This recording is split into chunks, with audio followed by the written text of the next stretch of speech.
हम इस वीडियो में एक भाग करने की विधि के बारे में बात करने वाले हैं, जिसमें हमारा जो आधार यानी कि बेस है उसका मान भाजक यानी कि डिवाइजर से छोटा होगा और इस विधि को हम कहते हैं परावर्त्य योजयित विधि। तो चलिए इसके एक उदाहरण की बात करते हैं। मान लीजिए यहां पर है 126 और इसके भाग में लिखा हुआ है 12। तो हमारा जो भाजक यानी कि डिवाइजर है वह इस स्थिति में 12 आ जाने वाला है और यहां पर हम देख पा रहे हैं कि जो भाजक यानी कि 12 है वह हमारे आधार यानी इस स्थिति में जो आधार है वह 10 आ जाएगा, क्योंकि 10 ही 10 की वह घात है जो कि हमारे भाजक यानी कि 12 के सबसे निकट है। तो यहां पर जो भाजक है यानी 12 है उसका मान आधार यानी कि 10 से अधिक आ रहा है। अब यदि हम हमारे संपूरक भाजक, जिसे हम इंग्लिश में सप्लीमेंट डिवाइजर कहते हैं, उसकी बात करते हैं, तो चलिए यहां से हम लिख लेते हैं संपूरक भाजक। और यह क्या आ जाएगा, यह हो जाएगा जो हमारे पास में यहां पर पहले आधार है, तो आधार तो 10 है, माइनस में भाजक, तो भाजक का मान 12 है, तो यह बनेगा -2। तो -2 को हम कुछ इस प्रकार से लिख रहे हैं, देखिए 2 के ऊपर इस प्रकार से बार लगाकर इसे लिख रहे हैं। तो चलिए अब देखते हैं कि परावर्त्य योजयित विधि का हम यहां पर किस प्रकार से उपयोग करेंगे। और आप चाहें तो इस विधि को निखिलम विधि के एक्सटेंशन यानी विस्तार के रूप में भी समझ सकते हैं। तो जिस प्रकार निखिलम विधि में हम पृष्ठ के 3 भाग करते थे, ठीक इसी प्रकार यहां पर भी हम पृष्ठ के 3 भाग कर लेंगे और उसके पश्चात जो हमारा भाजक यानी कि डिवाइजर है उसको सबसे बाएं भाग में इस प्रकार से लिख देंगे। अब हम इस भाजक के नीचे हमारा संपूरक भाजक लिख लेते हैं। तो यहां पर देखिए संपूरक भाजक क्या है, -2, तो उसको इस प्रकार से भाजक के नीचे कोष्टक में लिख लेंगे। और उसके पश्चात देखिए जो सबसे दायां भाग है वह हमारे शेषफल यानी कि रिमाइंडर के लिए सुरक्षित है। और यहां पर देखिए हमारा जो आधार है यानी कि बेस है वह 10 है, जिसमें केवल एक शून्य है। इसका अर्थ है कि हमारे शेषफल में भी केवल एक स्थान आएगा, यानी कि जो सबसे दायां भाग है इसमें केवल एक अंक लिखा जाने वाला है। तो हम क्या करते हैं, जो 126 में से 6 है उसको इस प्रकार से दाएं भाग में लिख लेते हैं और जो बचे हुए 1 और 2 हैं उनको इस प्रकार से हम मध्य भाग में लिख लेंगे। अब देखिए यहां पर यह जो 1 लिखा हुआ है इसको हम इस प्रकार से नीचे लिख देंगे और ये 1 क्या है, यह जो 126 है, या कह सकते हैं कि जो हमारा भाज्य यानी कि डिविडेंड है उसका पहला अंक है। तो चलिए ये भी यहां पर लिख लेते हैं कि जो 126 है वह हमारा भाज्य यानी कि डिविडेंड है। तो इस प्रकार से इस 1 को हम यहां पर लिख लेंगे। अब हम हमारे संपूरक भाजक यानी कि -2 का गुणा इस 1 के साथ कर लेंगे। तो देखिए -2 का गुणन जब हम करेंगे 1 के साथ तो यहां पर परिणाम रूप में हमें -2 ही मिलने वाला है। तो अब इस -2 को हम हमारे भाज्य के दूसरे अंक यानी कि 2 के नीचे इस प्रकार से लिख लेंगे और इनका अब हम परिणाम ज्ञात करते हैं। तो 2 - 2 यानी कि यह 0 बन जाएगा। अब हम हमारे संपूरक भाजक यानी कि -2 का गुणन इस 0 के साथ कर लेंगे। तो देखिए जो -2 है संपूरक भाजक उसका गुणन हम 0 के साथ कर रहे हैं, तो परिणाम रूप में हमें 0 मिलेगा। तो अब इस 0 को हम इस 6 के नीचे लिख देंगे। तो देखिए यहां पर अब इस स्तंभ में इस 6 के नीचे हम 0 लिख लेते हैं और अब इनका हम योग करते हैं तो 6 + में 0 यानी कि यहां पर 6 बन जाएगा। अब क्योंकि हमें यहां पर एक अंक वाला शेषफल यानी कि रिमाइंडर मिल गया है जो कि हमारे भाजक यानी कि डिवाइजर से छोटा है, तो हम यहां पर यह भाग की प्रक्रिया रोक देंगे। तो इस तरह से हम कह सकते हैं कि यहां पर ये जो 10 है यह हमारा भागफल यानी कि क्वोशिएंट है और ये जो 6 है यह हमारा शेषफल यानी कि रिमाइंडर आ जाएगा। और इसकी हम जांच भी कर सकते हैं, यदि हम भागफल का गुणा भाजक के साथ कर दें और उसमें शेषफल जोड़ दें तो हमारा भाज्य आ जाना चाहिए। तो चलिए यहां पर जांच कर लेते हैं। भागफल यानी कि क्वोशिएंट है 10, इसका गुणा कर देते हैं हम भाजक यानी कि 12 के साथ और इसमें हम शेषफल यानी कि 6 जोड़ देंगे। तो यहां पर देखिए 120 + में 6 यानी कि 126 बन जाएगा और यही हमारा भाज्य यानी कि डिविडेंड है। तो कुछ इस प्रकार से हम परावर्त्य योजयित विधि का उपयोग करते हैं जब आधार का मान भाजक से छोटा हो और जो संपूरक भाजक है वह ऋणात्मक हो। तो देखिए यह बहुत ही महत्वपूर्ण बात है परावर्त्य योजयित विधि से संबंधित कि यहाँ पर हमारा जो संपूरक भाजक है वह ऋणात्मक यानी कि नेगेटिव आ रहा है। चलिए अब यहाँ पर हम एक दूसरा उदाहरण लेते हैं जिसमें हम एक दूसरे आधार के साथ एक नई अवधारणा जानेंगे। तो देखिए यहाँ पर हमारे पास में है 24,312 और इसके भाग में है 113।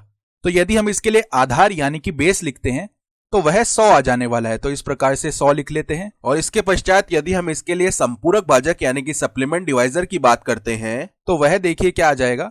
यहां पर यह हम लिख सकते हैं 100 माइनस में जो भाजक है यानी कि 113। तो आधार माइनस में हमने भाजक कर लिया है, तो यह आ जाएगा -13 के बराबर। और इसे देखिए हम किस प्रकार से लिख रहे हैं, 1 के ऊपर बार लगा लेंगे और 3 के ऊपर बार लगा लेंगे। तो कुछ इस तरीके से हम इसे यहां पर लिख रहे हैं। चलिए अब अगले चरण में चलते हैं और इस प्रकार से यहां पर हम इस पृष्ठ के 3 भाग कर लेंगे और सबसे बाएं भाग में हम हमारा भाजक यानी कि 113 इस प्रकार से लिख लेंगे। अब इस भाजक के नीचे हम हमारा संपूरक भाजक यानी कि सप्लीमेंट डिवाइजर लिख लेंगे। तो यहां पर यह किसके बराबर है, -13 के बराबर। तो इसे देखिए कुछ इस प्रकार से लिख रहे हैं, 1 के ऊपर बार और 3 के ऊपर बार। तो कुछ इस प्रकार से हम इसे लिख रहे हैं। अब इसके पश्चात हम हमारा भाज्य यानी कि डिविडेंड लिखेंगे, जो कि है 24,312 है। तो हम देख पा रहे हैं कि जो आधार है वह 100 के बराबर है और इसमें 2 शून्य हैं। तो इसका अर्थ हो गया कि जो सबसे दायां भाग है उसमें हम 2 स्थान शेषफल के लिए सुरक्षित रख लेंगे, क्योंकि आधार में 2 शून्य हैं। तो चलिए यह हम कर लेते हैं। तो 24,312 में से यहां पर जो अंतिम 2 अंक है यानी कि 1 और 2, वो हम कुछ इस प्रकार से सबसे दाएं भाग में लिख लेते हैं।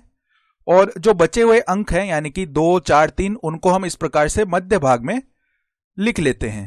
यहां पर जो सबसे दायां भाग है वह शेषफल यानी कि रिमाइंडर के लिए है, अर्थात तो सबसे दाएं भाग से हमें शेषफल मिल जाएगा और इसी प्रकार इस मध्य भाग से हमें भागफल यानी कि क्वोशिएंट मिल जाएगा। चलिए अब मैं आगे की प्रक्रिया कर लेता हूं और सबसे पहले हम यहां पर जो ये 2 लिखा हुआ है इसको इस प्रकार से नीचे लिख देंगे। अब हम इस 2 का गुणन हमारे संपूरक भाजक यानी कि -13 के साथ कर लेंगे। तो पहले तो 2 का गुणा -1 के साथ हो जाएगा, फिर 2 का गुणा -3 के साथ हो जाएगा। तो यहां पर देखिए यदि -1 के साथ हम 2 का गुणा कर रहे हैं इस प्रकार से, तो हमें परिणाम स्वरूप मिल जाएगा -2। तो अब हम क्या करेंगे, इस -2 को यहां पर इस भाज्य के दूसरे अंक के नीचे लिख लेंगे। तो यहां से हम अंक लिखना शुरू करेंगे।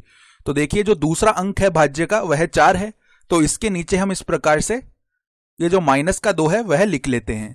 अब देखिए यहां पर जो संपूरक भाजक का दूसरा अंक है यानी कि -3 है, इसका गुणा कर लेते हैं 2 के साथ। तो यहां पर देखिए हमें परिणाम स्वरूप कितना मिल जाएगा, -6 मिल जाएगा। और इस -6 को अब हम भाज्य के तीसरे अंक के नीचे लिख लेंगे, यानी कि इस 3 के नीचे हम यहां पर -6 कुछ इस प्रकार से लिख लेंगे।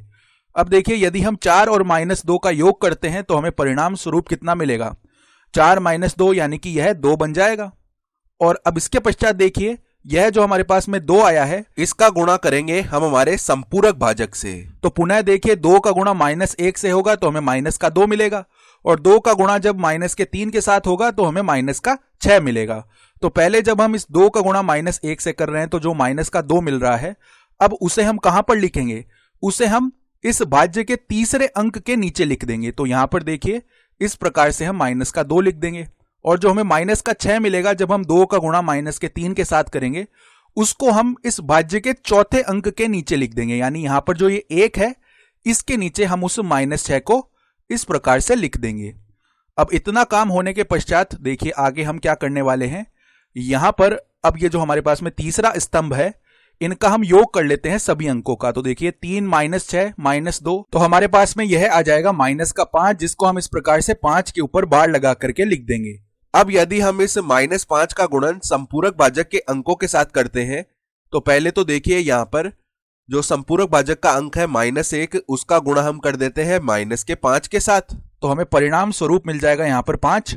अब संपूरक भाजक में जो अंक है -3, उसका गुणा जब हम -5 के साथ करेंगे तो हमें 15 मिल जाएगा। अब देखिए जो -1 गुणा में -5 से हमें 5 मिला है, उसको हम इस भाज्य के चौथे अंक के नीचे लिख देंगे। तो इस प्रकार से यहां पर 5 लिख लेते हैं, और जो -3 गुणा में -5 से हमें 15 मिला है, उसे हम इस भाज्य के 5वें अंक के नीचे लिख देंगे। तो इस प्रकार से यहां पर 15 लिख देंगे। और क्योंकि हम हमारे अंतिम अंक तक पहुंच चुके हैं, तो अब ये प्रक्रिया हम रोक देंगे और इनका अब यहां पर योग कर लेते हैं। तो देखिए 1 - 6 और प्लस में 5, ये तो 0 बन जाएगा, और 2 प्लस में 15 यानी यहां पर 17 बन जाएगा। और यहां पर जो ये 1 है यह हासिल यानी कि कैरी के रूप में बाईं ओर चला जाएगा। तो परिणाम स्वरूप हमें यहां पर 17 मिल जाने वाला है। अब हमें यहां से यह सुनिश्चित कर लेना है कि यह जो 17 आया है यह हमारे भाजक से छोटा होना चाहिए। तो देखिए 17 113 से छोटा ही होता है, और यहां पर 17 जो है 2 अंकों वाली एक धनात्मक संख्या है, तो हम कह सकते हैं कि हमारा भाग जो है वह पूर्ण हो गया है। हम यहाँ पर हमारा भागफल देख सकते हैं, 2, 2 और 5 के ऊपर ऋणात्मक चिन्ह है, तो इसका अर्थ हो जाएगा कि यहाँ पर 220 और इसमें से हम 5 घटा रहे हैं, क्योंकि 5 के ऊपर ऋणात्मक चिन्ह है, तो इसका अर्थ ये होने वाला है।